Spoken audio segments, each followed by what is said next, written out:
Hello again. I know that appearances can say a lot about someone, and if you're a freelancer like me and sometimes work from home, I don't really make a fuss about what clothes to put on when I get up in the morning. Now my partner is the complete opposite. She has her clothes immaculately laid out, perfectly ironed and colour coordinated. And you? How do you decide what to wear when you get dressed in the morning? So when it's a bit more rainy, I decide to dress up a bit more colorful to make myself happier. And I also have my lazy days when I just grab whatever comes into between my hands. I'm just trying to fill my closet with things that I already like, so then it's not too difficult to assemble something that you feel like Maybe wearing. just check temperature outside, and it's a You decisive do that. factor. I never yeah. get cold, so I'm fine. That's true. Since I moved to London and my wardrobe is now a third of what it was, I just randomly pick clothing. I don't even put much thought into it, especially since I'm studying and just working a part-time job where I don't have to dress up. I don't have much of a fashion sense, so it's quite easy in that regard. I just put on a jumper. I put out my clothes the day before, so it's there when I wake up. Quite convenient for me.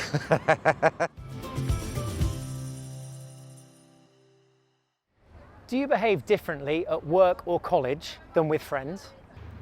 Well, within college, you have some rules. So within a class, you behave yourself, you're interested in the lecture, but you also interact with other people in a different way.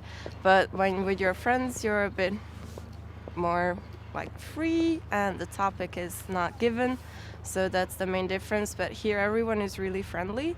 So also a class has a really good atmosphere, and also hanging out with friends, it's kind of similar. Right now, my part-time job is being a nanny. So obviously interacting with children, I interact differently with the children than I do with the parents because the parents are very formal and the children are outgoing. And with my friends, I'm kind of the same way. I call my friends girlfriend or chica, and I do the same thing with the girl who I'm a nanny for. And she appreciates me calling her that. So I'm informal in both settings. It's different than, if you're in a corporate setting, where you'd have to be more formal. But I'm pretty informal in both settings, I would say.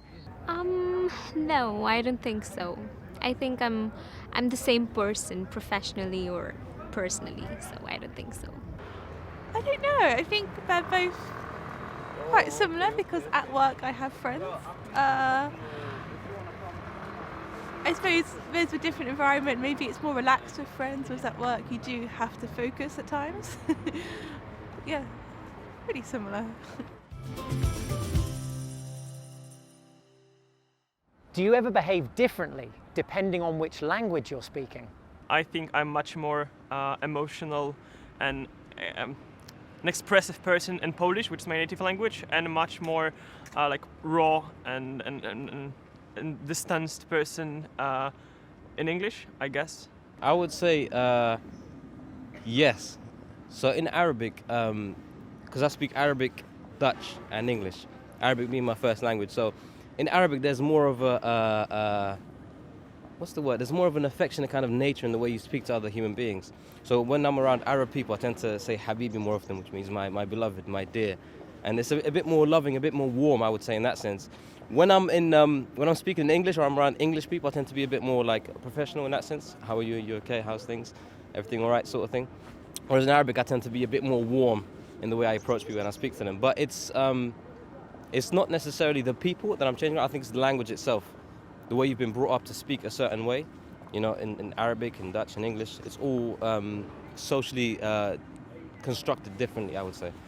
So I speak Spanish and French, and I think they definitely do change the way I behave when I speak in these different languages. I feel that Spanish is quite a forefront, emotional language where things are expressed wholeheartedly. French, I think things are a bit more drawn out, there's a lot more words in between when you're saying things. And in English, I feel there's a formality, there's a reserve. But I also think it's hard to disentangle cultural behaviours from the actual language. So it's hard to ever be scientific about where one begins and the other ends. Yeah. Anger, Arabic, I would say. I think it's more passion. My dad gets angry. That's the only thing I learned. Humor, Swahili. I think I'm more funnier in Swahili than I am in English. Being precise and direct and bureaucratic, I would say English. I don't think it's a good thing with the language I use for bureaucracy. So I'm kind of the same. I kind of let my personality shine through with whatever language I'm speaking, or at least I try to.